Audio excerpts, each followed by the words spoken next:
I have a friend, a true sister in the Lord. Tumors were found in her brain shortly after she was born. Nobody asks for something like that. We play the hands we're dealt. She had surgeries and treatments, remissions, relapses, and regular threats to her health.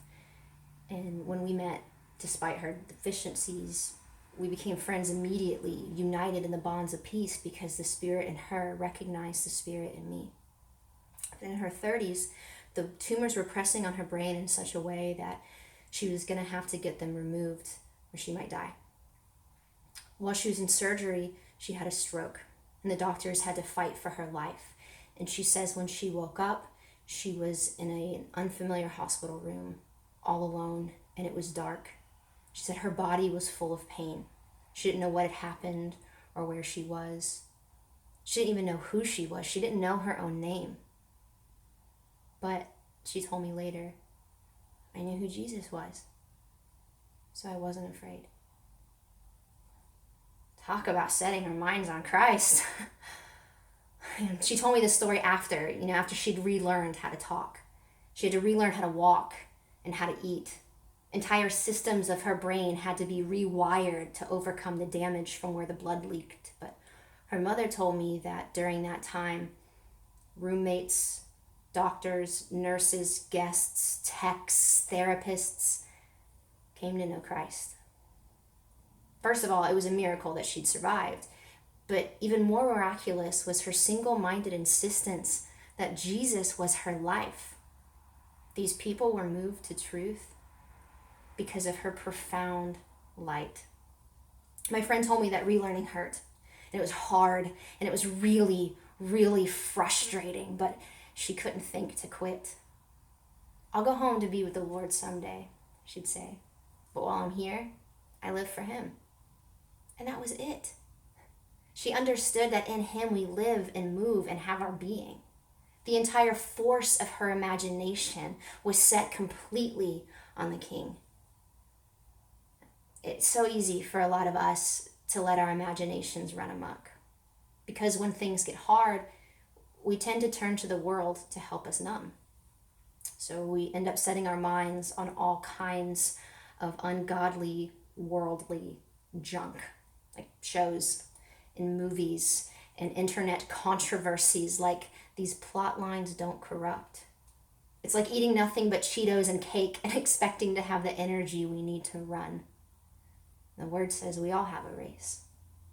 Like, I know there's a lot of gray area in life, but some things are black and white, like where we set our mind. And the things below are the things above. About 8 months after my daughter was born, I was hospitalized because postpartum chemicals had hit me so hard, I was struggling to know what was real. In the hospital, I met a schizophrenic who was convinced that a devil-worshipping cabal had targeted him and was trying to control his mind. I told him, even if they are, all things are subject to Christ. He's the name above every other name, the highest authority who swallowed death into life. And the man leaned back and nodded with wide, earnest eyes and said, I think you're right. He told me he'd had an encounter once with the King of Kings, and it was the only time he can remember feeling real peace. My roommate in the hospital was a young depressive from Tijuana, and she spoke sparse, broken English that clashed terribly with my sparse, broken Spanish. But when we realized we were both Christian, the language barrier was transcended because we were sisters. And when broken women screamed curses out in the hall at each other and nurses, we hunkered down together in our room, trying to drown out these terrifying sounds. She read her Bible and I read mine, taking turns, line by line, Spanish, English, Spanish, English, and the book of John came alive. We were both so comforted to remember that Jesus, who was in the beginning, is the Word, is the light, and in Him there's no darkness at all. Listen, women, hear me when I say I know the battle well. But also hear this. Jesus said that the gates of hell will not prevail.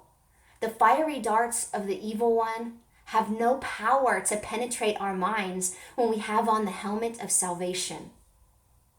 If you don't have salvation, I recommend you seek him out. The word says God's not hiding from us. He's eager to be found. But if you have salvation, ladies, put that sucker on and strap it down. Remind yourself, I am his. I was bought with a price. Plead the blood of the Lamb whenever what ifs try to worm their way into your consciousness and get your nervous system spiraling. Because the truth is, it doesn't matter how sweaty our palms get or how our voice shakes or how fast our heart beats. Jesus is still King. And we are his slaves and his co-heirs. And by some great cosmic mystery, he calls us friends. So I hope you join me in taking this choice seriously.